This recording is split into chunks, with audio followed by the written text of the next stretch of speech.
Good evening बच्चों, मैं आपका शिक्षक अनिल कुमार संविलियन विद्यालय बिजली के विकासखंड शासनी से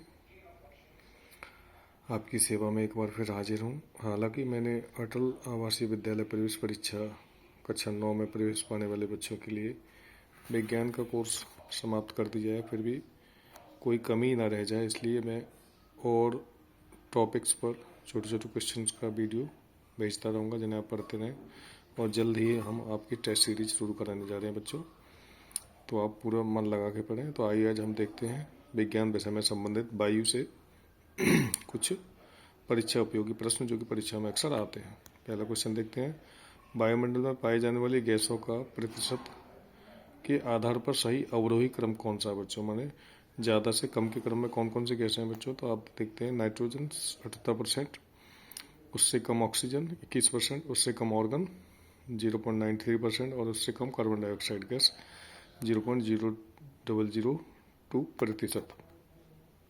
अगला देखें, हरित गृह प्रभाव के संदर्भ में निम्नलिखित कथनों पर विचार कीजिए।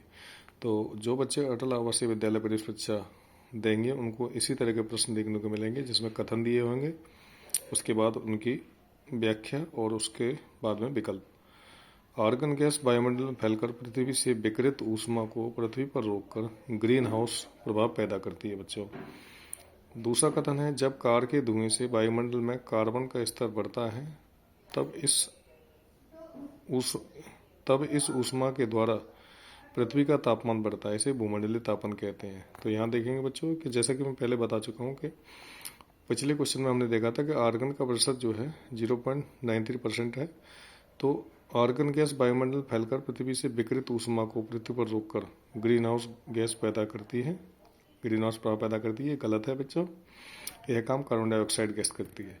और दूसरा है, जब कार के धुएं से कार के धुएं से मतलब कार्बन मोनोऑक्साइड, सल्फर डाइऑक्साइड और कार्बन डाइऑक्साइड गैसें वायुमंडल में कार्बन का स्तर बढ़ाती हैं और इससे भूमंडलीय तापन होता है बच्चों, जो कि पृथ्वी का गर्म होना भूमंडलीय तापन कहलाता है। तो इसमें कौन सा कथन सही है, तो उसमें केवल दूसरा कथन सही है।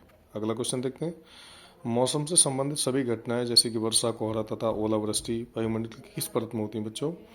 तो ये क्षोभ मंडल में होती हैं और इस क्षोभ मंडल की ऊंचाई इंटरनेट के अनुसार 13 किलोमीटर ऊंचाई होती है। कहीं कहीं ये प्रश्नों में 18 किलोमीटर भी दी गई बच्चों, लेकिन आप इसको 13 किलोमीटर याद कीजिए क्योंकि ये इंटरनेट के अनुसार है, हमने अभी नेट पर देखकर आपको बताया है। हवाई जहाज वायुमंडल की किस परत में उड़ते हैं बच्चों, तो समताप मंडल 50 किलोमीटर ऊंचाई। अगला क्वेश्चन, अंतरिक्ष से आने वाले उल्कापिंड वायुमंडल में किस परत में आते ही जलने लगते हैं।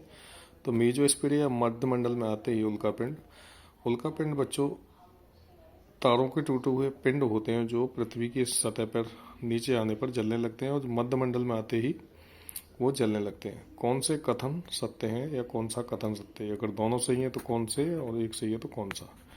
जलवायु वायुमंडल की प्रत्येक घंटे की तथा प्रतिदिन की स्थिति है। दीर्घ काल में किसी स्थान की औसत जलवायु उस स्थान का मौसम बताता है। तो बच्चों दोनों कथन गलत हैं इनमें से। जलवायु वायुमंडल की प्रत्येक घंटे की स्थिति नहीं बताती और दीर्घ काल में किसी स्थान की औसत जलवायु उस स्थान का मौसम बताता है, ये भी गलत है। अगला क्वेश्चन देखें, इनमें से कौन से कथन सत्य हैं। हम प्रतिदिन जिस ताप पर अनुभव करते हैं वह पृथ्वी का तापमान होता है। सूर्य से आने वाले ऊर्जा जिसे पृथ्वी रोक लेती है सूर्य ताप कहलाता है या आतपन कहलाता है। सूर्य ताप की मात्रा पृथ्वी पर हर जगह एक समान होती है। तो बच्चों इसमें दूसरा कथन सत्य है और ऊपर और पहला और तीसरा गलत है। सूर्य से आने वाली ऊर्जा जिसे पृथ्वी रोक लेती है उसे आतपन या सूर्यताप कहते हैं। अगला क्वेश्चन देखते हैं, 7वां क्वेश्चन, कथनों एवं कारणों पर विचार करें। कथन 1, गांवों की अपेक्षा नगरों का तापमान बहुत अधिक होता है। पहला कथन है, व्याख्या देखिए, इसका कारण है रीजन। दिन के समय में एसफाल्ट से बनी सड़कें, कंक्रीट से बने भवन गर्म हो जाते हैं। तो बच्चों एसफाल्ट कोलटार का एक प्रोडक्ट होता है। एसफाल्ट या कोलटार से बनी सड़कें, कंक्रीट से बने भवन गर्म हो जाते हैं। गांव में अपेक्षा नगरों का तापमान बहुत अधिक होता है। ऊपर वाला कथन सही है और नीचे का कथन जो है ए और आर दोनों सही है। आर ए का सही स्पष्टीकरण कर रहा है। अर्थात देखो, ए है गांव की अपेक्षा नगरों का तापमान बहुत अधिक होता है। ये सही है। अब आर व्याख्या कर रहा है इसकी, दिन के समय में एसफॉल्ट यानी कि कंक्रीट उससे कोल tar से बनी सड़कें एवं कंक्रीट से बने भवन गर्म हो जाते हैं। तो ये सही है, यानी ए और आर दोनों सही है। आर वाला पॉइंट जो है ए की सही व्याख्या स्पष्टीकरण है। तो बच्चों इसका आंसर होगा ए और आर दोनों सही है, आर ए का सही स्पष्टीकरण है। अगला क्वेश्चन देखा 8वां, वायुदाब के संदर्भ में निम्नलिखित कथनों पर विचार करें। वायुदाब यानी एटमॉस्फेरिक प्रेशर यानी वायुमंडलीय दाब। पृथ्वी की सतह पर वायु के द्वारा लगाया गया दाब वायुदाब कहलाता है। सत्य है बच्चों, हम इसका अनुभव नहीं करते क्योंकि वायु दाब हमारे ऊपर सभी दिशा में समान लगता है। ये भी सत्य है बच्चों। समुद्र स्तर पर वायु दाब सर्वाधिक होता है और ऊंचाई पर जाने पर यह घटता है। तो ये भी सत्य बच्चों। तो तीनों कथन इसमें सत्य हैं। तो आप देखेंगे कि ये तीनों कथन ही सत्य हैं। 9वां क्वेश्चन, उच्च दाब क्षेत्र में निम्नजात क्षेत्र की गति की पवन उच्च दाब क्षेत्र से निम्न दाब क्षेत्र की गति को क्या कहते हैं। तो हाई प्रेशर से लो प्रेशर पर जब हवा चलती है तो उसे पवन कहा जाता है, गति को पवन कहा जाता है बच्चों। तो ये वायु पर आधारित कुछ क्वेश्चन थे। इसी तरह के क्वेश्चन बच्चों श्रेष्ठा स्कीम में भी आते हैं और आप जो अटल आवासीय विद्यालय प्रवेश परीक्षा देंगे उसमें भी इसी तरह के क्वेश्चन आएंगे जिनमें आपको सोचने पर मजबूर होना पड़े। आप सोचें, विचार करें, उसके बाद ही उत्तर लिखें। अगला टॉपिक देखते हैं इसमें हम बच्चों, यह है जल यानी वाटर। टॉपिक वाटर, अटल आवासीय विद्यालय प्रवेश परीक्षा। इसमें जल वाले टॉपिक को हम इसमें कवर कर दे रहे हैं। अब इन सभी प्रश्नों को बच्चों लिखना, ये बहुत ही इंपॉर्टेंट है परीक्षा की दृष्टि से। और पूरा वीडियो सुना कीजिए, वीडियो को लाइक कीजिए और चैनल को शेयर भी करें ताकि हमारा जो काम है जो बच्चों तक नहीं पहुंच पा रहा जिन तक, उन तक भी पहुंचे। तो देखते हैं जल क्या है बच्चों। तो जल एक रासायनिक यौगिक है। ये एक केमिकल कंपाउंड है जल, जिसका मॉलिक्यूलर फॉर्मूला होता है H2O। जल के किस गुण के कारण जलीय पौधे जीवित रहते हैं बच्चों। तो वो होता है ट्रांसपेरेंसी या पारदर्शिता। अब इसे समझिए पारदर्शिता क्या है। अगर पानी में पारदर्शिता नहीं होगी तो जल के भीतर जो जलीय पौधे होते हैं वे श्वसन नहीं कर पाएंगे बच्चों, और प्रकाश संश्लेषण की क्रिया भी नहीं हो पाएगी, जिससे उनकी मृत्यु हो जाएगी। इनमें से कौन सा हाइड्रोफिलिक नहीं है। हाइड्रोफिलिक और हाइड्रोफोबिक दो तरह के कंपाउंड होते हैं बच्चों। हाइड्रोफिलिक वे होते हैं जो पानी में नहीं घुलते मिलते, और हाइड्रोफोबिक वे होते हैं जो पानी से दूर हटते हैं। तो इसमें वसा और तेल जो है ये पानी में नहीं घुलते, तो ये हाइड्रोफिलिक हो गए। इनमें से कौन से हाइड्रोफिलिक हैं। अब कौन से कंपाउंड है, कार्बन डाइऑक्साइड, ऑक्सीजन, अम्ल, क्षार, प्रोटीन, DNA, ये सभी हाइड्रोफिलिक यानी पानी में घुलनशील होते हैं। पृथ्वी पर उपलब्ध कुल जल में कितना पानी मीठा है। मीठे जल से मतलब यहाँ चीनी डाला हुआ पानी नहीं है, ऐसा पानी जिसमें लवणों की मात्रा अत्यंत कम हो।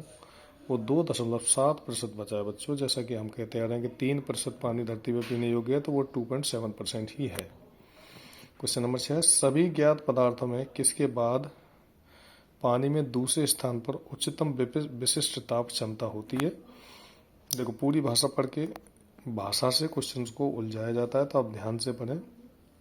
सभी ज्ञात पदार्थों में यानी जितने भी एलिमेंट्स अब तक जाने जा चुके हैं उनमें से किसके बाद, कौन से एलिमेंट के बाद पानी में दूसरे स्थान पर उच्चतम विशिष्ट ताप क्षमता यानी हाई स्पेसिफिक हीट कैपेसिटी यानी स्पेशल ताप क्षमता कौन से दूसरे पदार्थ की होती है पानी के बाद। तो वो है अमोनिया यानी NH3। ये एक ठंडी गैस होती है जो कोल्ड स्टोर में यूज की जाती है बच्चों। लगभग 4 डिग्री सेंटीग्रेड में जल अपने अधिकतम घनत्व तक पहुंचता है। यह व्यवहार और किस में देखा गया है। माने 4 डिग्री पर कौन सा ऐसा पदार्थ है जो अपने अधिकतम घनत्व पर या कठोर अवस्था में पहुंचने लगता है। तो वो पिघला हुआ सिलिका एक तत्व है बच्चों। कौन सी तिथि में वर्ल्ड वाटर डे विश्व जल दिवस के रूप में मनाया जाता है। तो बच्चों ये 22 मार्च, प्रत्येक वर्ष 22 मार्च को जल दिवस के रूप में मनाया जाता है। आगे देखेंगे कठोर जल में क्या नहीं होता बच्चों। तो कठोर जल में क्लोरीन नहीं होता है। कठोर जल से मतलब यहाँ ठोस जल नहीं है, ना ही ऐसा जल है जिसे काटा जाए। कठोर जल का मतलब जिसमें लवण अधिक मात्रा में होते हैं। अस्थायी कठोरता दूर करने के लिए क्या किया जाता है बच्चों? तो जल को उबाल कर दूर कर सकते हैं, चूना मिलाने से दूर होता है, और सोडियम कार्बोनेट मिलाने से दूर होता है। 3 विधियां हैं अस्थायी कठोरता दूर करने के लिए। जल की स्थायी कठोरता कैसे दूर की जाती है बच्चों? तो जल की स्थायी कठोरता दूर करने के लिए सोडियम कार्बोनेट के द्वारा, पंपिएटेड विधि द्वारा, या कार्बनिक आयन विनिमय द्वारा, ये 3 विधियों द्वारा जल की स्थायी कठोरता को दूर करते हैं। तो ये वायु और जल पर आधारित बच्चों कुछ इंपॉर्टेंट क्वेश्चन थे जो परीक्षा में बहुत अधिक संख्या में और बहुत अधिक महत्वपूर्ण हैं। आप इनको याद करते रहिए, पढ़ते रहिए। कल इतवार है 18 तारीख, 20 तारीख के से हम आपकी टेस्ट सीरीज चालू करेंगे बच्चों। तो आप पूरा मन लगा के, पूरे मनोयोग से तैयारी कीजिए। परीक्षा में आप निश्चित सफल होंगे, ऐसी हम कामना करते हैं। Thank you.